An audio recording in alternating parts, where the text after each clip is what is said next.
Bonsoir mes frères et sœurs, que notre Dieu vous bénisse richement et vous accorde une paix profonde en ces temps de la fin où ce n'est pas facile. Beaucoup d'entre Dieu sont très attaqués, il y a beaucoup d'attaques, beaucoup d'épreuves, beaucoup de tests. La personne a réussi, il y a beaucoup de choses, aussi notre préparation bien sûr, en vue de son retour, donc ce n'est pas évident.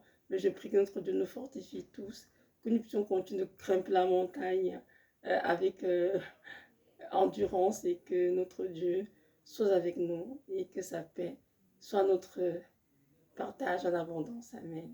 Aujourd'hui, nous sommes le 27 septembre 2022 et je vais parler de la timidité au niveau des couples mariés. Aussi de, pas timidité, c'est sûr, aussi de l'intimidation des deux, en fait, parallèlement, au niveau des couples mariés. De nos jours, nous voyons beaucoup de jeunes couples qui sont mariés et il y a parfois dans la maison un conjoint qui a tendance à vouloir dominer sur l'autre.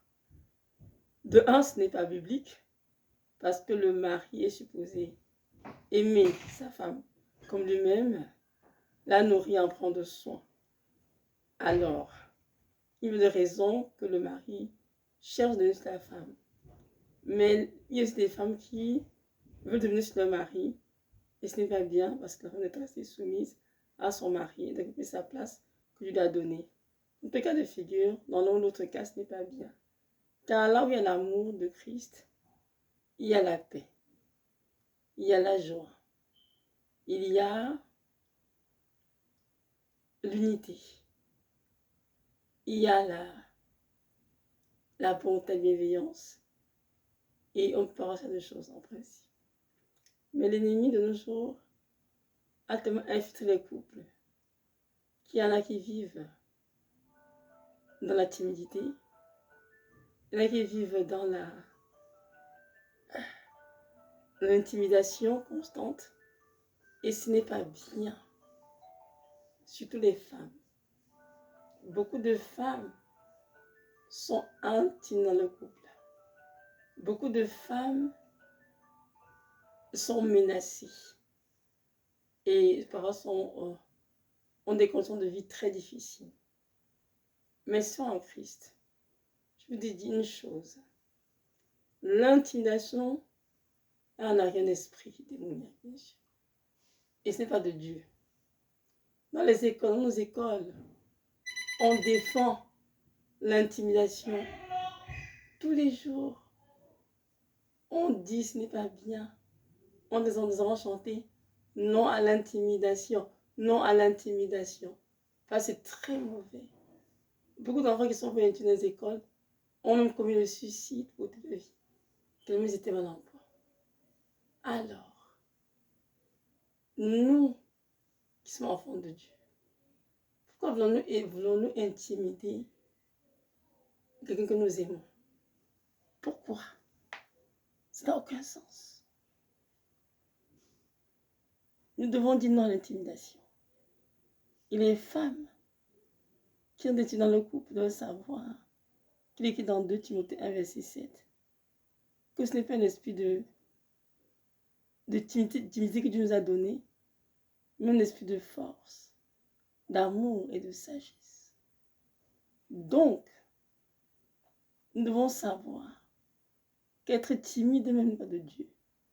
Pour apprendre à parler, quand on parle bien sûr avec respect, avec un ton de voix correct, et des propos bien mesurés, mais s'exprimer comme se doit et quand on prend position et dire non à l'intimidation. L'intimidation vous pousse à agir dans la peur, dans la panique. Et c'est pas normal. Sachez, messieurs en Christ, que vous êtes des filles du Dieu Tout-Puissant, du grand roi, qui règne sur la terre, qui règne dans les cieux, qui a tout créé. Vous n'avez rien à craindre. Si Dieu est pour vous, qui peut être contre vous? Que peut vous faire les hommes contre la parole? Personne ne peut rien vous faire. N'ayez pas peur de vos maris qui vous intimident.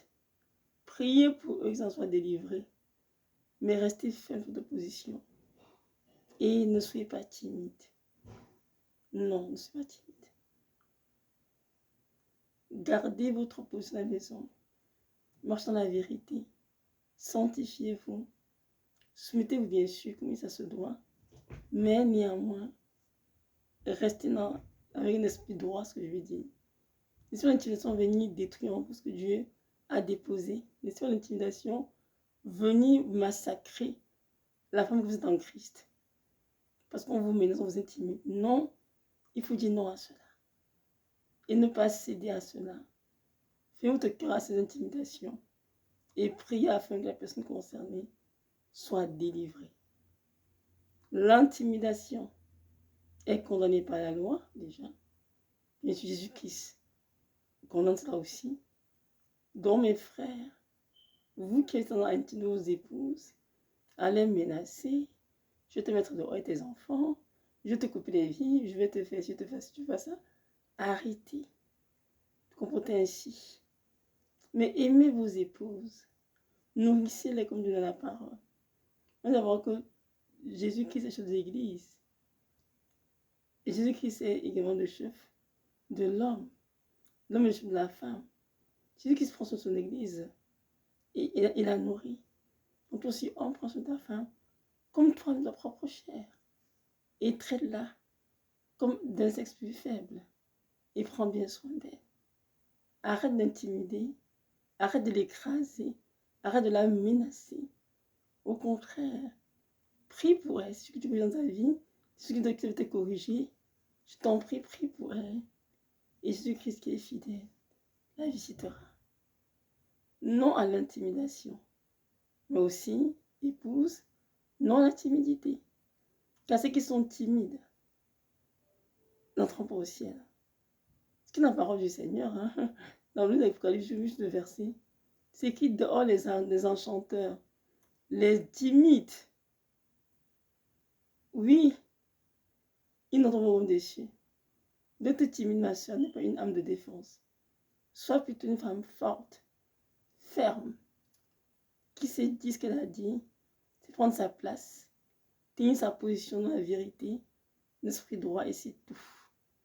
Quoi que ce qu'on dise autour de toi, tu gardes dans ta bouche parole de vérité et tu marches sur parole de Christ, qui est la vérité. Mes sœurs et mes frères en Christ, que notre Dieu vous bénisse et qu'il vous aide à comprendre ce message. Parce que beaucoup ont l'enlèvement à cause de cela. Des hommes qui ont intimidé les épouses qui ont été timides toute leur vie et n'ont pu accomplir de ce que Christ attendait d'elles. Mais sœurs en Christ, réveillez-vous, renoncez à la timidité. Comme il dit dans 2 Timothée 1,7, il est écrit, car Dieu nous a donné un esprit de timidité, un esprit d'amour, de force et de sagesse. Amen. Soyons fortes, soyons sages, marchons dans l'amour de Christ. Et vous, frères en Christ, prenez soin de vos épouses, restez intimidés, les menacer et aidez-les plutôt à accomplir des destins ici sur terre. Soyez richement bénis. Et n'oublions pas, quand je reviens bientôt, il faut se préparer pour son retour. Parce que Jésus-Christ revient bientôt, à grands pas. Il faut se préparer adéquatement, excusez-moi, pour ceux qui entrent au paradis. Il faut se préparer, il laver sa robe dans le sang de l'agneau et se débarrasser de tout ce qui est péché, tout ce qui est abomination, à être près de ce grand jour-là. Alors que notre Dieu vous aide dans notre opération et que ce jour de son retour, nous sommes tous réunis ensemble dans les nuits pour rejoindre notre Seigneur au ciel. Soyez richement bénis. Shalom, shalom.